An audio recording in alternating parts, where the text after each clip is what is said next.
In the fall of 1929, George Mitchell pressed his palm against the cold brass door of the Manhattan Trust Bank. The line snaked around the block. Men wore hats that hid their fear. Women clutched their savings books like sacred texts. Inside, a clerk told George the words he would never forget. "I'm sorry, sir. The funds are unavailable." Unavailable. Not gone. Not stolen. Unavailable. He had worked 20 years at a textile factory, saving $20,000, the dream of a home for his wife and a bicycle for his son.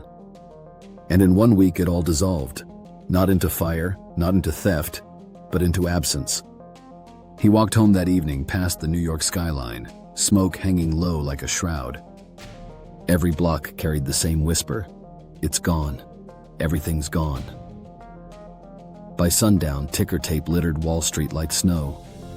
The dream of infinite prosperity had vanished. America had entered a winter of faith in money, broken beyond measure. But history has a cruel sense of irony. A century later, the pattern repeats. Different tools, same illusion. The modern mirage. It's easy to believe we've evolved beyond the chaos of 1929. Markets are global, digital, stable. Economists assure us collapses can't happen again. There are safety nets, regulations, automated systems. But illusions are always strongest before they break. In 1929, men trusted wood, steel, and paper. Now we trust glass, algorithms, and code. It's the same emotion, a faith disguised as logic. If George's world fell because of greed, ours will fall because of automation. Because we've built a system so complex, no one truly understands it, yet everyone depends on it. Today, the crash won't begin with crowds on Wall Street. It will begin in silence, behind a screen, when a digital lock denies access to what you believed was your money. Then, as in 1929, it will be too late to withdraw from a system you thought you controlled. The quiet trap. Think about it.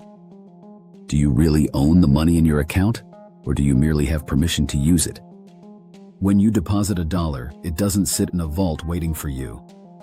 It's lent, multiplied, digitized, leveraged, sucked into a global maze of contracts and speculation. Your savings are not idle.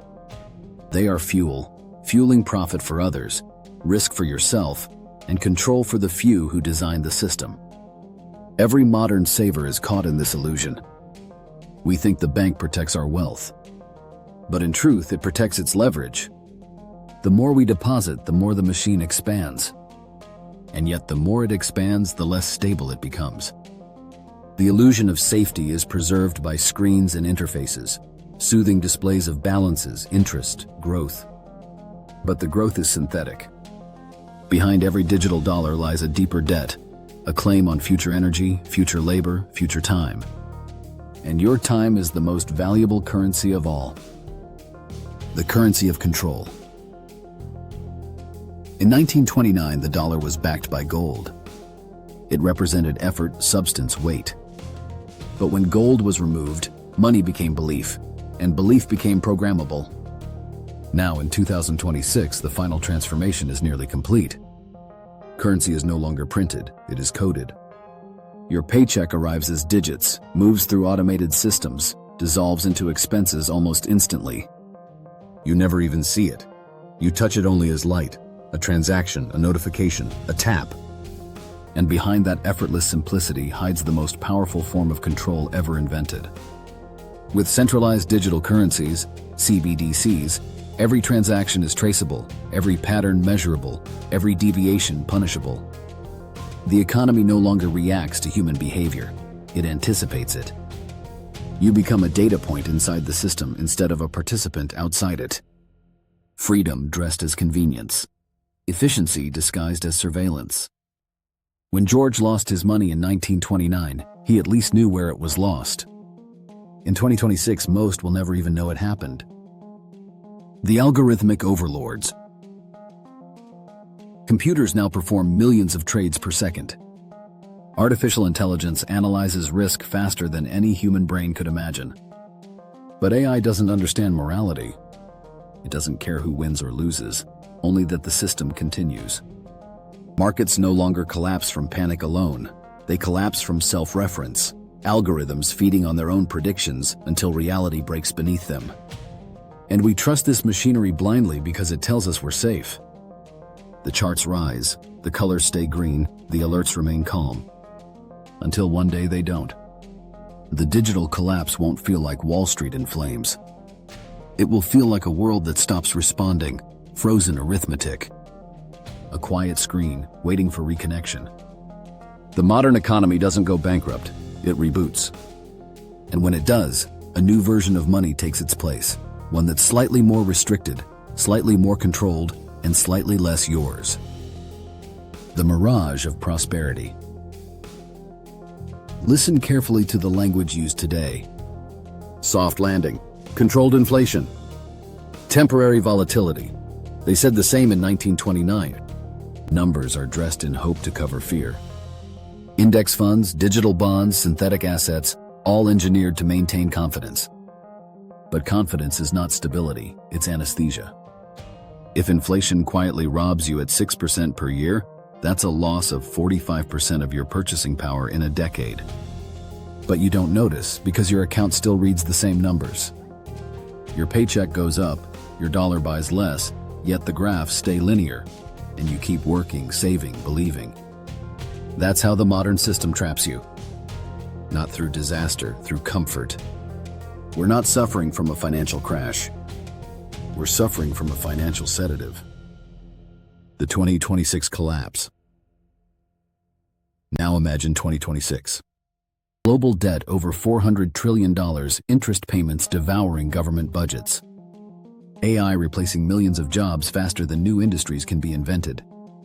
Consumers default, markets choke, currencies wobble, and central banks step in with digital stabilization mechanisms. You wake up one morning to find your cash converted to a government wallet. Balances preserved, but controlled. Limits added. Spending windows programmed. You're told it's for your safety, for monetary stability, for inflation control. But what really happened is this. The final independence, your ability to choose how to use your money, has been absorbed. It's not theft, it's redesign. It's a financial coup without swords or noise, engineered in the language of progress. The historical echo. Back in 1929, millions blamed themselves for their losses.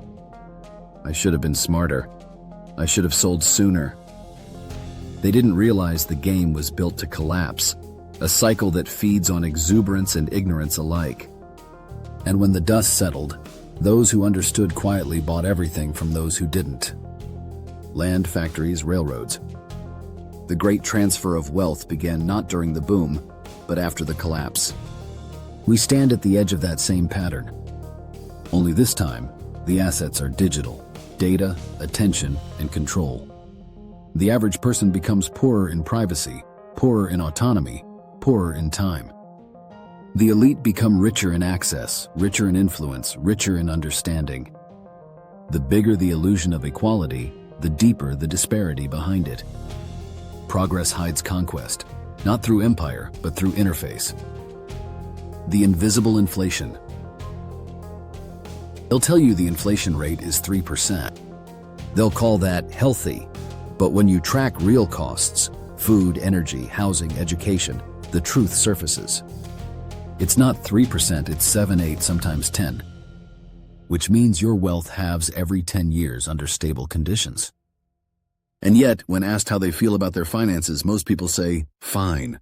That's not fine. That's anesthetized decline. This isn't a temporary fluctuation. It's structural extraction, value migrating upward through fees, debt, and dilution. For every new dollar created, most of its benefit goes to those closest to its creation: banks, corporations, asset holders. The rest of us receive the leftovers, disguised as opportunity. If you saved in dollars the past decade, you didn't grow.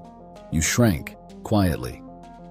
You worked harder for less purchasing power, longer hours, fewer assets, more debt.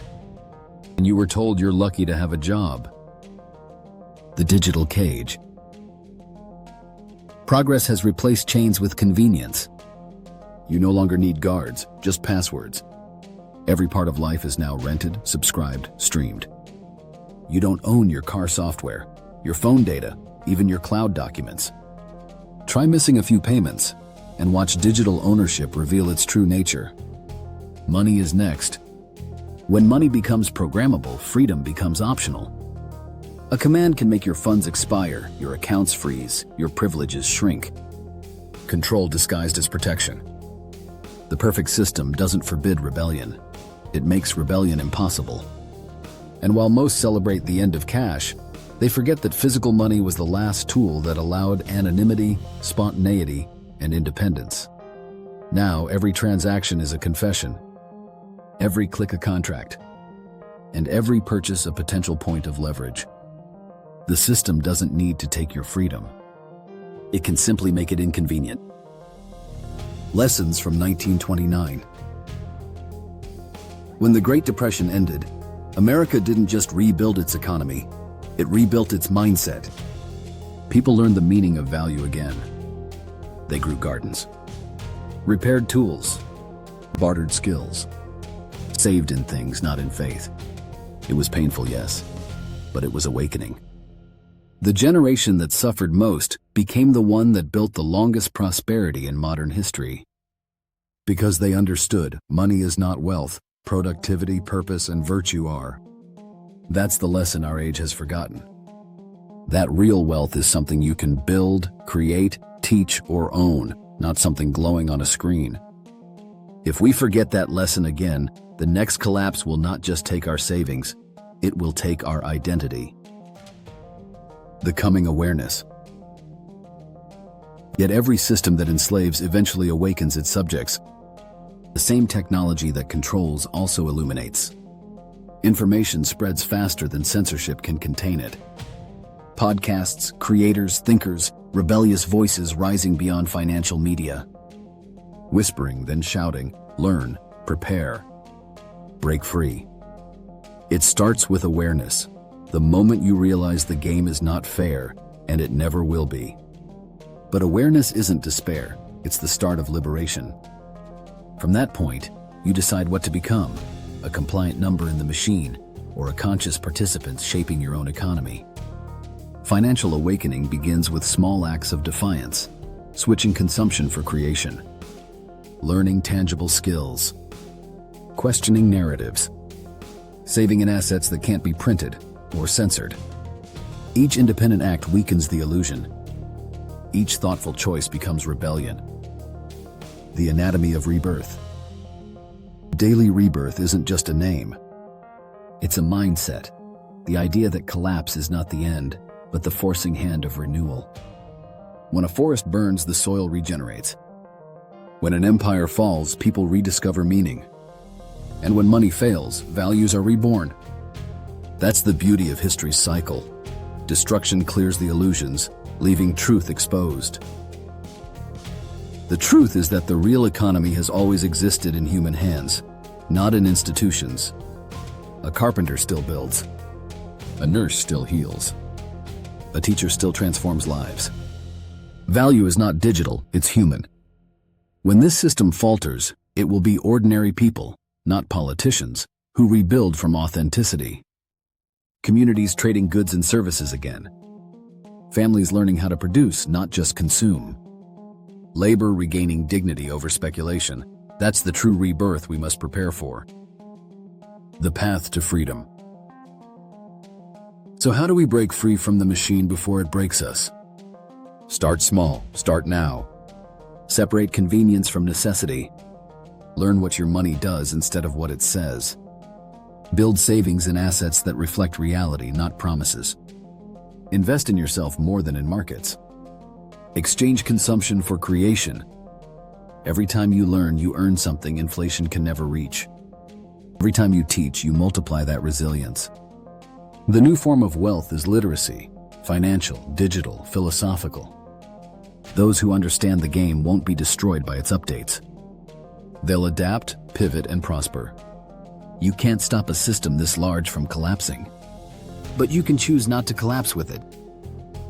A world at the edge. Standing in 2026 feels like standing where George once did, hands pressed against the cold glass of an institution, waiting for an answer that never comes. Back then, men feared lost dollars. Now we fear lost access. But the fear is the same, helplessness before an invisible power. The challenge of our generation is not to predict the collapse, but to preserve our humanity through it. Not to chase another bubble, but to rediscover what value actually means. Because the system cannot trap those who refuse its illusions. The moment you stop measuring life by digits, you reclaim the only real currency that matters: time. Time to create. Time to think. Time to live by your own design. The closing reflection. In 1929, George Mitchell lost everything the world told him to treasure. But maybe, just maybe, he gained what the world had forgotten: clarity. He learned that nothing material is permanent, that wealth without wisdom is debt in disguise, that freedom without awareness is slavery sold as comfort. And you, right now, live in an era where you can make a choice his generation never had: to awaken before the collapse, to build knowledge before the loss, to take ownership back before it's coded away. The global system wants your trust more than your money, because trust is the true currency of control. Withdraw your trust and you starve the illusion. What comes next will test everything we believe about progress. But it will also reveal what cannot be programmed: curiosity, courage, consciousness. So when the numbers fall, when the system updates again, don't panic. Pause. Remember, rebuild. The collapse is not the end, it's the mirror. And in that mirror, you'll see the truth of what you were always meant to be: free. Because the surest way to lose your freedom is to believe you're already free. And the surest way to reclaim it is to wake up. Subscribe to the Daily Rebirth, where financial wisdom meets freedom.